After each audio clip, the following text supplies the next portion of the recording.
Alors, en tant que résident français qui souhaite investir à l'étranger, beaucoup de nos clients se posent effectivement la question de est-ce que je peux emprunter pour faire ce type d'investissement.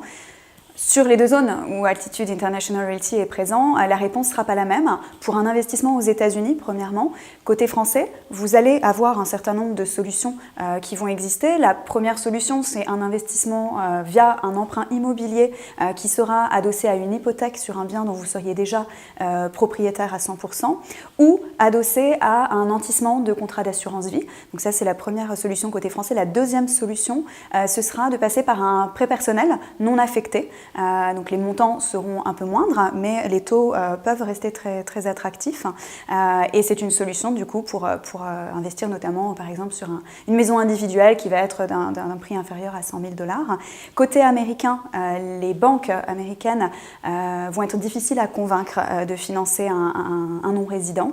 Il va exister certaines solutions à la marge pour des projets plus de type résidence secondaire à partir d'un certain montant et moyennant l'acceptation d'un taux d'emprunt qui sera un peu plus important que ce qu'on connaît côté français.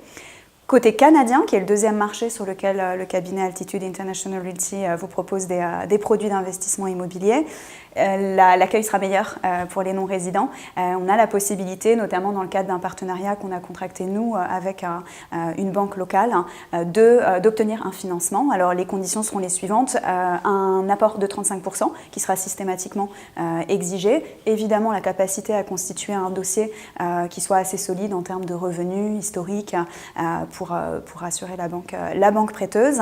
Et en termes de taux, on est aujourd'hui à fin 2016 sur des taux relativement attractifs, quasiment pas compétitifs avec ce qu'on connaît en France. On est les grands champions du taux d'intérêt bas en ce moment, mais on va être pour les derniers dossiers conclus entre du 2,40 et du 2,80. Donc ce qui permet de bénéficier quand même d'une rentabilité nette, même des intérêts d'emprunt, qui sera relativement attractive.